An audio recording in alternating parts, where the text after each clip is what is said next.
Alhamdulillahi Rabbil Alamin Alladhi ba'atha Muhammadan sallallahu alaihi wasallam bashira wa nadhira wa da'iyan ila Allah bi'idnihi wa sirajan munira. Wassalatu wassalamu ala rasulihil amin, amma ba'd. Mga kapatid sa pananampalatayang Islam,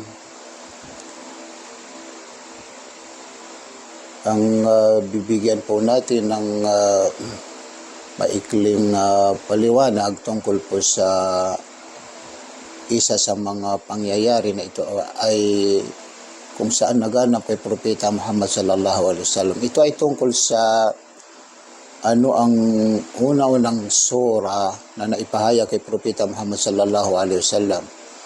May dalawang hadith na nagsasabi kung ano ang una-unang sura na ipahayag kay Propeta Muhammad sallallahu alaihi wasallam. Ang unang hadis ay ang hadis na naibahagi o naikwento ni Aisha radhiyallahu ta'ala anha. Sabi niya ang una-unang sura na naipahayag kay Propeta Muhammad sallallahu alaihi wasallam ay ang suratu Al-Alaq.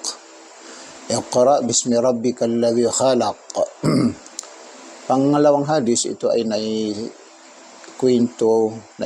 naiulat ni Jabir. Sabi niya ang unang sura na naipahayag kay Propeta Muhammad sallallahu alaihi wasallam ay ang suratu Al-Muddathir. So, bilang paliwanag ng mga ulama, sabi nila ang kapag ganito ang pangyayari, halimbawa nagkasabay o nagkasama ang dalawang hadith, nararapat pagsumikapan na sila ay pagsamahin dahil hindi na pwede ang pangangawakan lang sa kanila yung isang hadith tapos itatapon o ihahagis ang isa sa kanila. Kaya nagbigay ng paliwanag ang mga ulama o mga scholar, maalam sa Islam, sabi nila, para mapagsama ang dalawang hadis na ito. Sabi nila, ang hadis na naikwento ni Aisha radhiyallahu ta'ala anha, ito ay tungkol sa unang sura na naipahayag kay Propeta Muhammad sallallahu alaihi wasallam tungkol sa kanyang pagkakapropeta, na ang nilalaman ng sura na ito ay ang pagkakaroon ng kaalaman.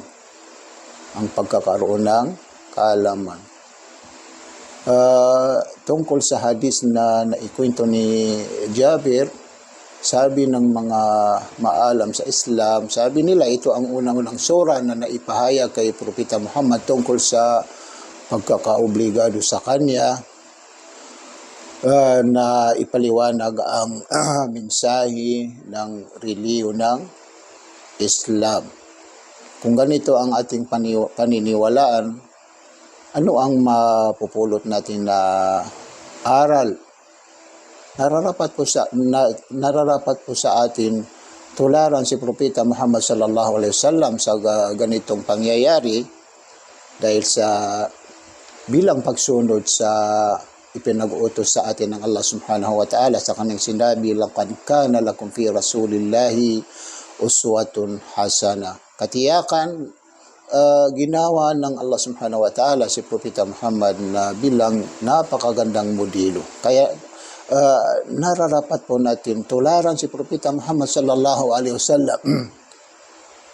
Inunahan ni Propeta Muhammad sallallahu alaihi wasallam ang pagkakaroon ng kaalaman bago niya ito ibahagi sa mga tao, bago niya ipalaganap na ang nauna kay Propeta Muhammad ay ang pagkakaroon ng kaalaman sa Islam, bago niya ito ibahagi sa mga tao, bago niya ito ipalaganap sa mga tao.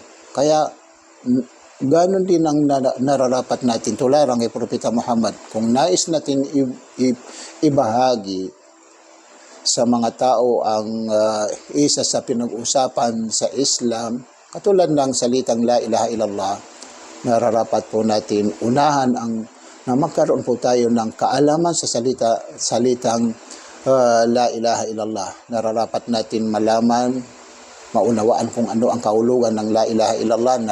Nararapat natin maunawaan kung ano ang mga bagay na konektado sa salitang la ilaha illallah, katulad ng dalawang haligi ng la ilaha illallah, katulad ng mga kondisyon ng la ilaha illallah, katulad ng mga nawaqid, yung mga nakakasira sa salitang la ilaha illallah. Ganon din ang iba pang mga pinag-uusapan sa reliyon ng Islam.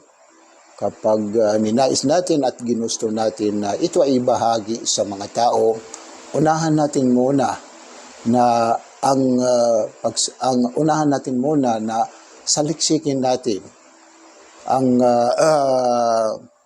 mga bagay na konektado sa isang